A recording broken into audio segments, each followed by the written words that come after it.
বৃদ্ধ বয়সের আবাদতের চেয়ে যৌবনের আবাদত আল্লাহর কাছে অনেক বেশি প্রিয়। এর কারণ হচ্ছে, বৃদ্ধ বয়সে আবাদত ছাড়া করবেটা কি? আবাদত ছাড়া একটা সময় কাটে না।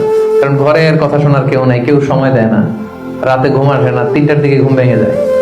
বাংলাদেশের কথা যদি বলি, দেখবেন যে মুরব্বীরা 3টা-4টার পরে নাকি ওনাদের ঘুমিয়ে আসে না। তো অজু করে ইমাম সাহেবের 1 ঘন্টা আগে আসে মসজিদে ফজর পড়তে। ইমাম সাহেব দেরি করলো কেন, মুয়াজ্জিন দেরি করলো কেন, ওনারা এটা বলে। কারণ ওই যে ঘুম আসে না, কি করবে? তখন তার ইবাদত করা ছাড়া সময়ই কাটে না। ওই ইবাদত আল্লাহর কাছে ততটা প্রিয় নয় যতটা প্রিয় হচ্ছে একজন যুবকের ইবাদত, ঠিক কিনা?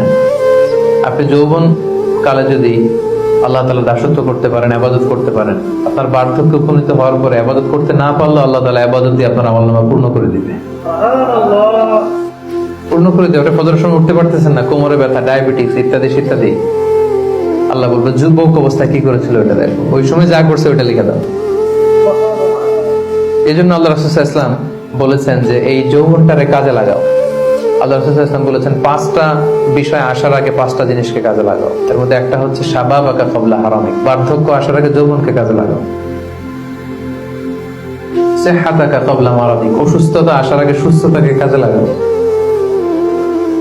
গিনাকা ক্বাবলা ফাকরিক, গরীব হয়ে যাওয়ার আগে তোমার ধনাঢ্যতাকে কাজে লাগাও।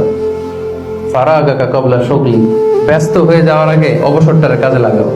হায়াতাকা ক্বাবলা মাউতিক, মৃত্যু আসার আগে জীবনটারে কাজে লাগাও।